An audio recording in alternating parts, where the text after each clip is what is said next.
অনেক খামারি আছে নিয়মিত ৫-৭-১০ আদামান দুধ হয়, এমনও খামারি আছে সে লোকটা কি তার পাশের প্রতিবেশী লোকের প্রতি কোনোদিন দেয়?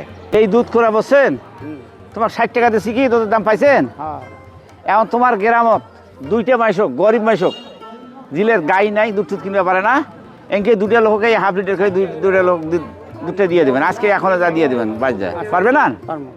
আর যদি ইচ্ছে করেন নিজেও খাওয়া পারবেন। আমি দিন দুধ খাই, আমার বাড়ির গাভীরে দুধ খাই, প্রতিদিনে খাইতে চিন্তা করলাম যে আমি খাইলে হবে না, পাশের লোকগুলারও দেখি একটা খেয়াল করা দরকার। কিছু লোক থাকে না গ্রামবাসী লোক, অবশ্যই তার দ্বারা তারাও খাইলো, কিন্তু এমনও লোক আছে সমাজে দেখবেন যে 3 মাসও দুধ খায়নি, হয়তো 6 মাসও এরকম লোক আছে, অনেক আছে। তা আমি মনে করি আমি তো আল্লাহ দেয় খাই প্রতিদিন, তো একটা পাশের লোককে একটু খাওয়ার ব্যবস্থা করে দিলাম, হ্যাঁ জ্বর সামান্য। তা আসলে এই কাজগুলো করি মাঝে সাঝে ভালো লাগার থেকে।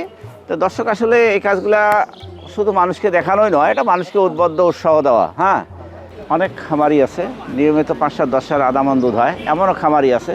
তা আমি মনে করি সেও যেন তার প্রতিবেশী লোককে মাঝে সাঝে সপ্তাহে মাসে হলেও একদিনে হাফ লিটার হলেও কিছু যেন দুধ সেই প্রতিবেশীকে একটু দিয়ে থেকে খায়।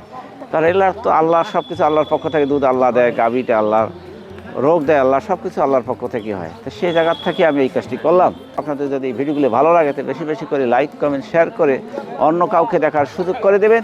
এই ভিডিওর মাধ্যমে আরেকটি লোক হয়তো এভাবে একটু মানবিক কাজ করবে, তারাও হয়তো উপকৃত হবে। আমি সেই জায়গার থেকে এই ভিডিওটি করলাম। তো দর্শক ভালো থাকুন, সুস্থ থাকুন, আল্লাহ হাফেজ।